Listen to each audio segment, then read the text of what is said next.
Hello, everybody, and welcome back. We are on level 5 of lesson 22, complex sprite movement. So now's the time to practice what we've learned.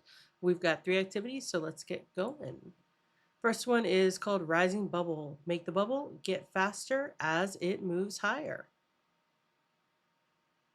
So let's run and see what's happening. All right, so it's going kind of slow. It says this program makes the bubble rise up the water. Can you make it get faster as it rises? So do this. Add code to make the bubble speed up as it rises. Drag out a velocity y block inside the draw loop. Use the counter pattern with a velocity y property. Pick a value for the counter pattern to get the bubble to speed up as it rises. All right, so we're going to reset that for a moment. We're going to say, obviously, we want our variable, so we're going to add our code right there. We're trying to make the bubble get faster as it rises. So we're going to do bubble, because we know that because that's what the variable is called up here, dot velocity y, because we want it to rise on the y-axis, gets bubble dot velocity y. And then, so remember, this is 400, this is 0, so we want it to rise, which means we want to subtract. And let's see, so negative 0.5, let's try that, negative minus, 0.5. All right, let's see what happens, run. Ooh, there it goes. I think that's a little too fast though, so we're gonna go down. Let's try this, run. Yeah, I like that. All right, so that's it. That's all we had to do is just add a little bit of code. A single line makes the bubble change as it goes. There it goes. So we're going to finish this, and let's head off to the second activity. Continue. All right, so we got a cat and a mouse. Help the mouse avoid the watchful cat. This actually reminds me of one that we did last lesson, too.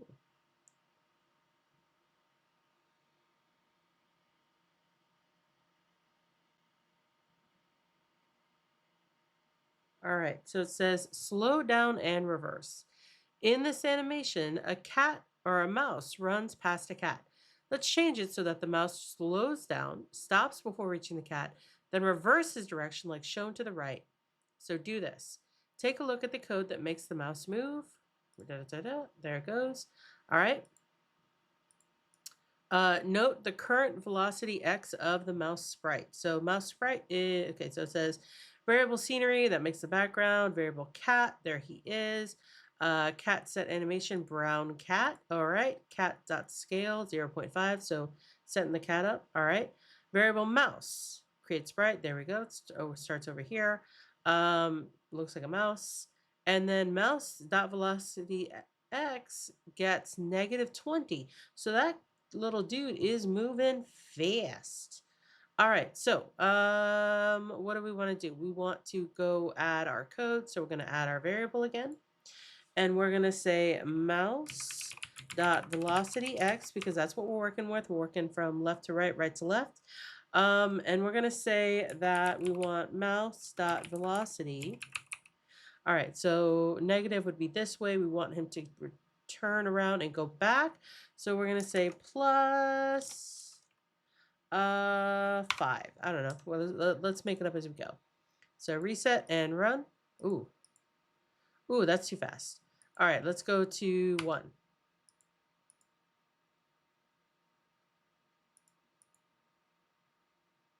Also too fast.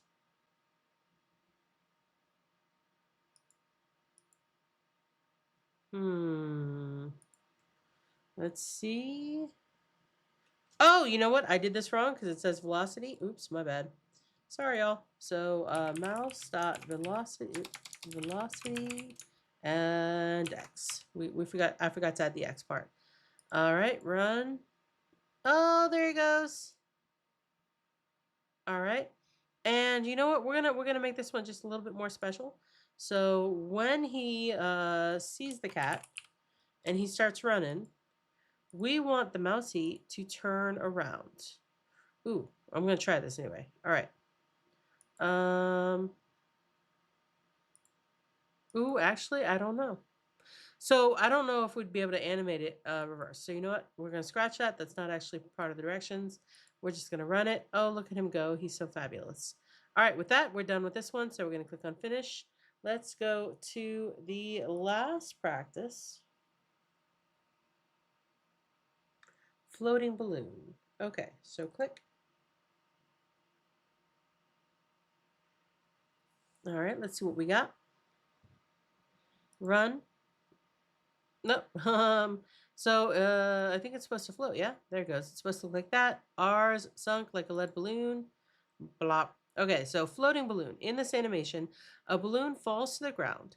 Let's change it so that the balloon slows down before reaching the ground and then reverse its direction to float away, similar to the image on the right.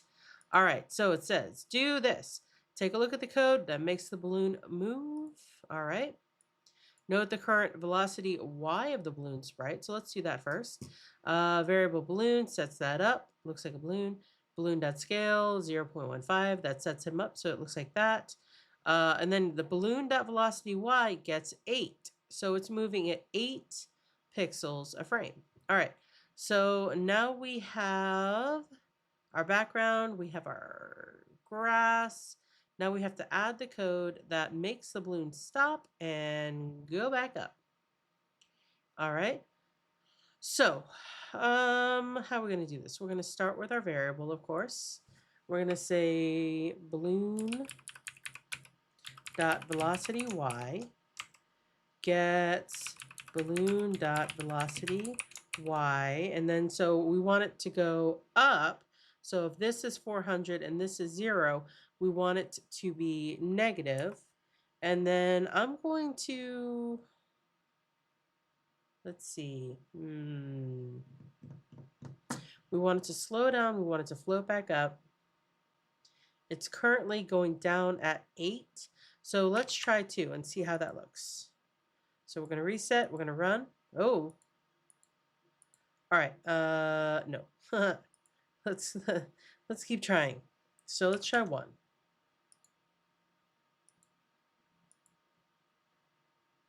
No. All right. Do I need to go this direction? I don't think so, but let's try. Oh no. Oh no. Okay, so it's going to be less than 1. Let's try 0.1.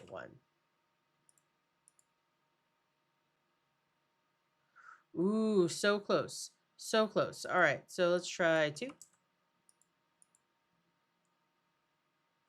Oh my gosh. All right, let's try 1.5. You know what? That works for me. Does that work for you? I think that works for both of us.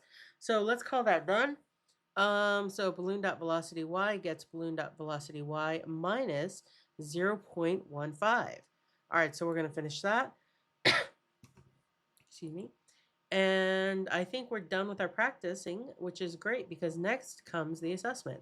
So I will see you on the next level. Here we go.